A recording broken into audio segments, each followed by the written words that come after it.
아, 여기가 서울이냐 막 이러면서 화를 내는 회생위원도 계셨어요. 그때 저 진짜 많이 싸웠습니다.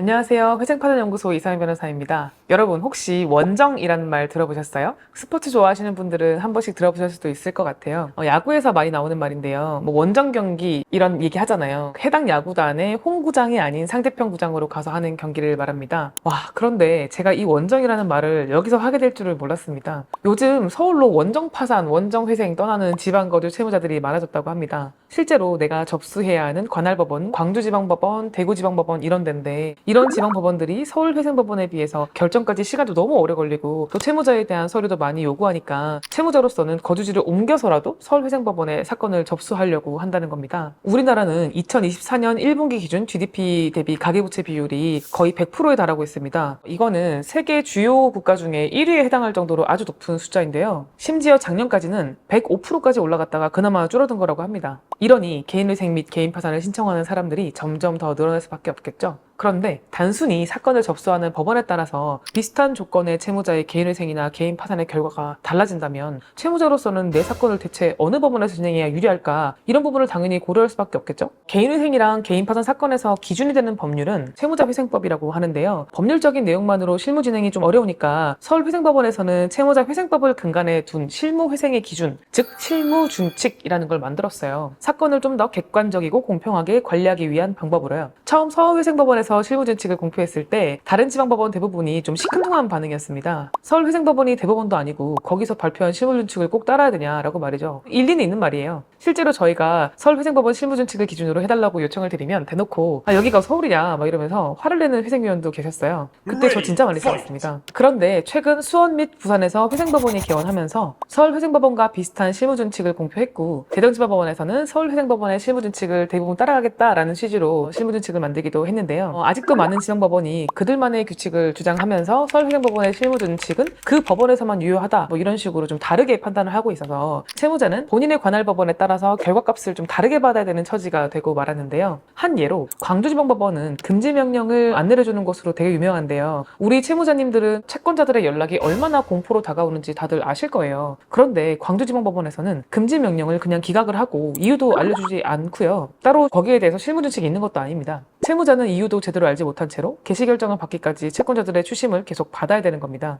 그런데 만약 그 채무자가 서울회생법원에서 사건을 접수했다면 실무준칙의 금지명령을 허가할 수 없는 뭐 특별한 이유를 빼고는 금지명령을 모두 허가를 하고 있고요. 또는 해당한다 하더라도 사정을 한 번 더 잘 설명을 하면 다시 금지명령을 내려주는 것입니다. 그러니까 채무자는 좀 더 여유로운 마음으로 사건을 진행할 수 있는 거죠. 이쯤 되면 채무자가 금지명령을 위해서 서울로 거주지를 옮기고 서울회생법원에 사건을 접수하는 게 꼭 채무자만의 잘못이라고 할 수 있는 걸까요? 또 다른 예로는 이미 2022년에 법원에서 공표했던 가상화폐 및 주식투자 손실금 청산가치 미반영에 관한 실무준칙이 있습니다. 이거는 가상화폐, 그러니까 코인이나 주식투자 손실금을 청산가치에 반영하지 않겠다라고 해서 정말 큰 이슈가 되었던 그런 준칙인데요. 최근에 수원회생법원, 부산회생법원에서도 따라서 진행하기 시작한 준칙인데요. 맞습니다. 벌써 2년이 지났는데도 어떤 법원에서는 아직도 이런 가상화폐, 코인이나 주식투자 손실금을 청산가치에 반영하라는 보정을 내리고 있고요. 그래서 어쩔 수 없이 변제금을 올리거나 변제 기간을 늘리는 채무자들도 있습니다. 한 가지 더 얘기해 볼 수 있을 것 같은데요. 요즘 대출금리 인상으로 인해서 20, 30대 젊은 청년들이 개인회생을 접수하는 비중이 크게 늘었는데요.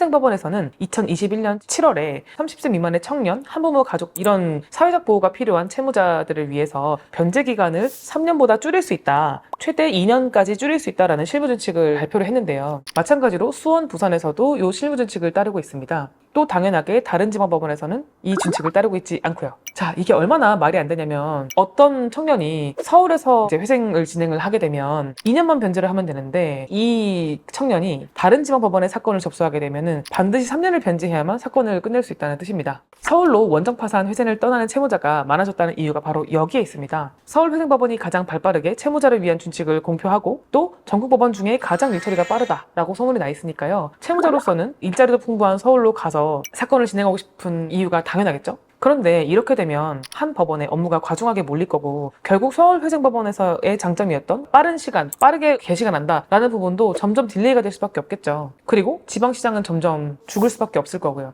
한참 일할 나이에 청년들이 다 수도권으로 갈 테니까요. 실제로 최근 실무를 진행하다 보면 서울회생법원의 사건 결정까지 시간이 꽤 늦어지고 있다는 생각이 들거든요. 원래는 한 2달 정도면 개시 결정이 나왔는데 요즘은 한 5개월 이상 걸리는 재판부도 있었습니다. 결국 이렇게 법원별로 결과가 달라지는 문제와 빠른 사건 결정을 위해서는 법원 간 업무 처리를 공평하게 하고 법원 내 개인회생 및 개인 파산 전문 인력을 늘리는 것이 무엇보다 중요할 것으로 보입니다. 어느 법원에 갔더니 체계가 없더라, 사건 관리가 효율적이지 않더라, 이런 소리를 들으면 법원 입장에서 굉장히 오명이 되지 않을까요?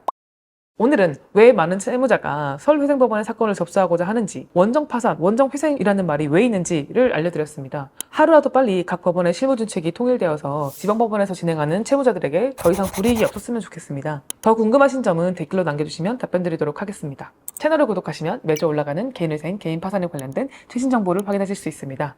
오늘도 시청해주셔서 감사드립니다.